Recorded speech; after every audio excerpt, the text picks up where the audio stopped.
नमस्कार दोस्तों, आज की कथा है आखिर हमारे पाप कहाँ जाते हैं। इसी संदर्भ में एक बार एक ऋषि ने सोचा कि लोग पाप धोने के लिए गंगा जी जाते हैं, ऐसे में सारे पाप गंगा में ही समाहित हो जाते हैं। उस ऋषि ने यह जानने के लिए आखिर हमारे पाप कहाँ जाते हैं बहुत घनघोर तपस्या की। तपस्या करने के फलस्वरूप एक देव प्रकट हुए। तब ऋषि ने उनसे पूछा कि गंगा में जो पाप धोया जाता है वह कहाँ जाता है। तब भगवान ने कहा, चलो गंगा जी से ही पूछते हैं। ऋषि और भगवान दोनों ने ही गंगा जी से पूछा कि हे गंगे, सब लोग तुम्हारे यहाँ पाप धोने आते हैं, क्या इसका मतलब आप पापी हो गई।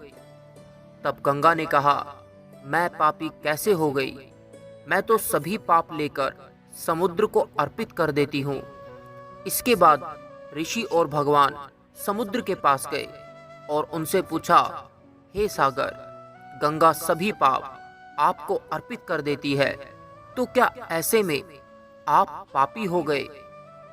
तब समुद्र ने कहा कि मैं पापी कैसे हो गया, वो सभी पाप को मैं भाप बनाकर बादल बना देता हूँ। अब ऋषि और भगवान दोनों ही बादल के पास गए। उनसे पूछा, हे बादल, समुद्र पापों को भाप बनाकर बादल बना देते हैं, तो क्या आप पापी हुए। बादल ने कहा, मैं पापी कैसे हुआ, मैं तो सभी पाप को वापस पानी बना देता हूँ और धरती पर गिरा देता हूँ। इससे ही अन्न उपजता है।